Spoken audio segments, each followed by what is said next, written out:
ছট পুজো special perfect ঠেকুয়া কিভাবে তৈরি করবেন চলুন বন্ধুরা দেখে নেবেন। একদম সহজ পদ্ধতিতে, যেমন খাস্তা হবে তেমন আবার মুখে দেওয়ার সাথে সাথেই দেখবেন মিশে যাবে। খেতে দুর্দান্ত টেস্ট হয়। তাহলে আর দেরি না করে চলুন দেখে নেওয়া যাক। নমস্কার বন্ধুরা, মিঠুস ওভেনে আপনাদের সবাইকে স্বাগত জানাই। আজ আমি আরও একটি নতুন ভিডিও নিয়ে চলে এসেছি আপনাদের সামনে। ঠেকুয়া তৈরি করার জন্য এখানে নিয়েছি আটা দিয়ে ঠেকুয়া তৈরি করলে খেতে ভীষণ সুস্বাদু হয়। 1 কাপ পরিমাণে আটা নিয়েছি। এখন আমরা এই একই কাপ মেপে হাফ কাপ সুজি নিয়ে নেব, তাহলে খুব খাস্তা হবে। তার সাথেই দিয়ে দেব গুঁড়ো নারকেল। আপনারা চাইলে কাঁচা নারকেল দিতে পারেন, আমি এখানে হাফ কাপ দিচ্ছি। ঠেকুয়াগুলো খেতে যাতে ভীষণ টেস্টি হয় আর খুব সুন্দর একটা সেন্ট আসে, তার জন্য 4টে এলাচের দানা থেতো করে দিয়ে দিলাম। এখন আমরা একটু ভালোভাবে উপকরণগুলো মিশিয়ে নেব। আমি আটা দিয়ে তৈরি করে দেখাচ্ছি, আপনারা চাইলে আটা ময়দা দুটো হাফ হাফ দিয়েও তৈরি করতে পারেন। খুব ভালোভাবে সব কিছু মেশানো হয়ে গেছে। এর মধ্যে এখন দিয়ে দেব ঘি। এখানে আমি হাফ কাপ পরিমাণে ঘি নিয়েছি। ঘি দিয়ে ময়ম দিলে ভেতর থেকে খুব সুন্দর সফট হবে, আর ওপর থেকে খাস্তা হবে, যেহেতু সুজি দিয়েছি সেই জন্য। এখন আমরা 3 থেকে 4 মিনিট খুব ভালোভাবে ময়ম দিয়ে নেব। একটু ঠেসে ঠেসে ময়ম দেবেন, আর ঠেকুয়া বানাতে যত ভালো ময়ম দেওয়া হয় ততই কিন্তু ঠেকুয়াগুলো খেতে টেস্টি হয়। এখানে আপনারা দেখতেই পাচ্ছেন, দেখুন কত সুন্দরভাবে ময়ম দিয়ে নিয়েছি। এখন এর মধ্যে আমরা চিনি দিয়ে দেব। যেহেতু 1 কাপ আটা আর হাফ কাপ সুজি দিয়েছি, তার জন্য হাফ কাপ চিনি দিয়ে দিলাম। আপনারা চাইলে মিষ্টিটা আপনাদের আন্দাজ মতো দিতে পারেন। এখন আমরা চিনি দিয়েও ময়ম দেব। প্রথমে 3 থেকে 4 মিনিট ময়ম দিয়ে নেবেন ঘি দিয়ে, তারপর আপনারা চিনিটা দেওয়ার পর আবার ময়ম দেবেন। তাহলে চিনিটা গোটাও থাকবে, গলে যাবে না, আর খাওয়ার সময় মুখে পড়বে, খেতে খুব ভালো লাগবে। চিনি দেওয়ার পরে আরও 3 থেকে 4 মিনিট ময়ম দিয়ে নিয়েছি। টোটাল 7-8 মিনিট ময়ম দেবেন, তাহলে দেখবেন খুব ভালো হবে। এখানে আপনাদেরকে দেখিয়ে দিচ্ছি, মুঠো পাকিয়ে দেখুন কত সুন্দর টাইট মুঠো হয়েছে। এবার ভেঙে দিচ্ছি, সেটাও ঝুরঝুরে হয়ে গেল। এখন আমরা অল্প অল্প জল ছিটিয়ে মেখে নেব। যদি আপনারা কাঁচা নারকেল ব্যবহার করেন ঠেকুয়ার মধ্যে, তাহলে কাঁচা নারকেলের যে জলটা আছে সেটা দিয়েও মাখতে পারেন। আমি যেহেতু এর মধ্যে শুকনো নারকেল দিয়েছি, তার জন্য অল্প জল দিয়ে মেখে নেব। আর জলটা কিন্তু খুব বেশি দেবেন না, খুব সুন্দর করেই কিন্তু টাইট ডো তৈরি করতে হবে। আর যেহেতু এর মধ্যে চিনি দেওয়া হয়েছে, তার জন্য অল্প জল দিলে চিনিটা হালকা মেল্ট হবে। খুব সামান্যই জল লাগবে, বেশি জল দিয়ে মাখবেন না, তাহলে কিন্তু একদম নরম হয়ে যাবে। ঠেকুয়া তৈরি করার জন্য কিন্তু ডোটা শক্ত করে মাখতে হয়। এখানে দেখুন বন্ধুরা কত সুন্দরভাবে মেখে নিয়েছি, একদম পারফেক্ট হয়েছে। এখন অল্প অল্প করে নিয়ে ছোট ছোট বলের মতো তৈরি করে নিতে হবে। আপনারা ঠেকুয়াটা যতটা বড় করতে চান বা মোটা করতে চান সেইভাবেই নেবেন। তবে এখানে আমি একটা পাতিলেবু যত বড় হয় ঠিক ওই রকমই নিয়ে নিচ্ছি। এইভাবে সবকটা বল আগে থেকে তৈরি করে নেব, তাহলে খুব তাড়াতাড়ি হয়ে যাবে।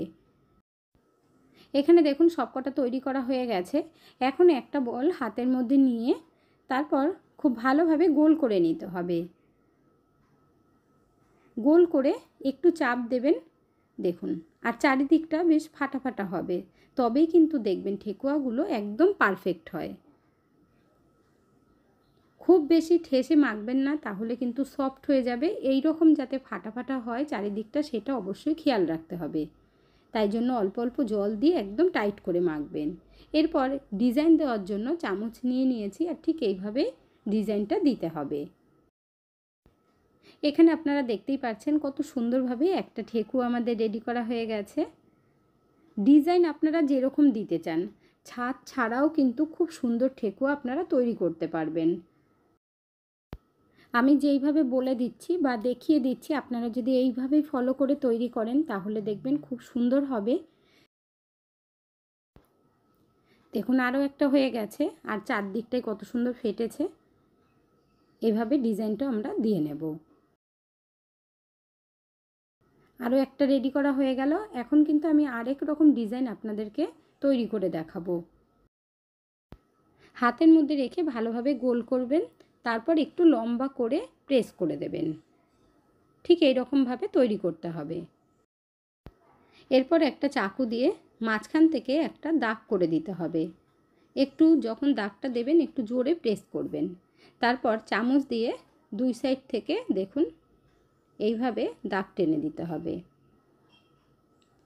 যখন চামচটা দিয়ে প্রেস করবেন তখন কিন্তু একটু জোরে করবেন, তাহলে দেখবেন খুব সুন্দরভাবে ডিজাইনটা হয়ে যাবে। এখানে দেখুন আরেকটা ডিজাইন তৈরি করা হয়ে গেল। এভাবে আমি আরও একটা তৈরি করে আপনাদের দেখিয়ে দিচ্ছি। বন্ধুরা, আজকের এই রেসিপিটা যদি আপনাদের ভালো লেগে থাকে তাহলে আমার চ্যানেলটিকে অবশ্যই সাবস্ক্রাইব করবেন, পাশে থাকা বেল আইকনটি দাবিয়ে দেবেন, সবার সাথে শেয়ার করবেন, একটা লাইক করতে ভুলবেন না কিন্তু। ঠেকুয়াগুলো আমি যেরকম মোটা রেখেছি এই রকম রাখবেন, তাহলে ভালো হবে। আমি আপনাদেরকে দু রকম ডিজাইনই তৈরি করে দেখিয়ে দিলাম। যেইভাবে আপনাদের সুবিধে মনে হয় সেইভাবে তৈরি করে নেবেন। আর দেখতে দেখুন কতটা সুন্দর লাগছে। সবকটা ঠেকুয়া আমাদের তৈরি করা হয়ে গেছে, এখন ভেজে নিতে হবে। আপনারা চাইলে ছট পুজো ছাড়াও এগুলো তৈরি করে খেতে পারেন, আর অনেক দিন স্টোর করেও রাখতে পারবেন। এখন আমরা ভেজে নেব। তার জন্য কড়াইতে একটু বেশি করে তেল দিয়েছি, আর তেলটা ভালোভাবে গরম হবার পর একটা একটা করে তেলে ছাড়তে হবে।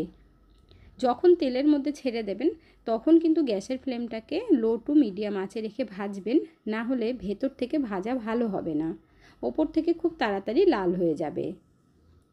এখানে আমি একবারে অনেকগুলোই দিয়ে দিয়েছি। এই সময় গ্যাসের ফ্লেম লো আঁচে রেখে তারপর আস্তে আস্তে করে উল্টে দিতে হবে। বন্ধুরা, আপনারা কে কোথা থেকে ভিডিওটি দেখছেন অবশ্যই কমেন্ট করে জানাবেন, তাহলে আমিও বুঝতে পারবো আমার বন্ধুরা কোথা থেকে দেখছেন। আপনারা সকলেই এত সুন্দর সুন্দর কমেন্ট করেন, আপনাদের কমেন্টগুলো পড়তে আমার ভীষণ ভালো লাগে। সকলেই ভালো থাকবেন, সুস্থ থাকবেন। এখানে দেখুন একটা ভাজা হয়ে গেছে, তুলে নিয়েছি। মানে যেটা ভাজা হবে সেটা তুলে নেবেন। দেখুন উল্টে পাল্টে বেশ লাল লাল করে ভেজে নিতে হবে।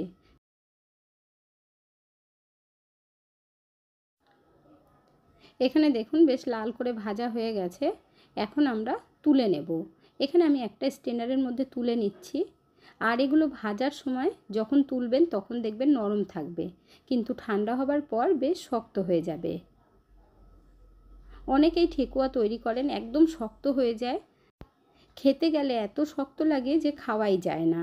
আমি যেই পদ্ধতিতে দেখিয়ে দিলাম, যদি আপনারা এই পদ্ধতিতে তৈরি করেন তাহলে দেখবেন ভীষণ সুন্দর হবে খেতে। তেলটা ভালোভাবে ঝরিয়ে তুলে নিলাম। একইভাবে বাকিগুলো ভেজে নেব। তেলের হিটটা এখন একটু কমে গেছে, তবে এইভাবেই দেবেন, গ্যাসের ফ্লেম বাড়াতে হবে না, আর এগুলো ভাঙবেও না।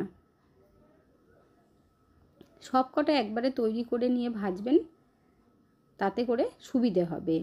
এখানে দেখুন আস্তে আস্তে করে এবার উল্টে দেব। গ্যাসের ফ্লেম কমিয়ে রেখেছি। যেইভাবে আপনারা বিস্কুট তৈরি করেন সেইভাবেই কিন্তু ভাজতে হবে। যারা এখনও পর্যন্ত একটা লাইক বা কমেন্ট করেননি অবশ্যই করে দেবেন। আপনাদের একটা লাইক আর কমেন্ট আমাকে অনেক দূর এগিয়ে যেতে সাহায্য করবে। এখানে দেখুন বন্ধুরা এক সাইডটা কত সুন্দর কালার এসে গেছে। ঠেকুয়া ভাজার সময় একটু ধৈর্য ধরতে হয়, তবেই কিন্তু ভালো হয়।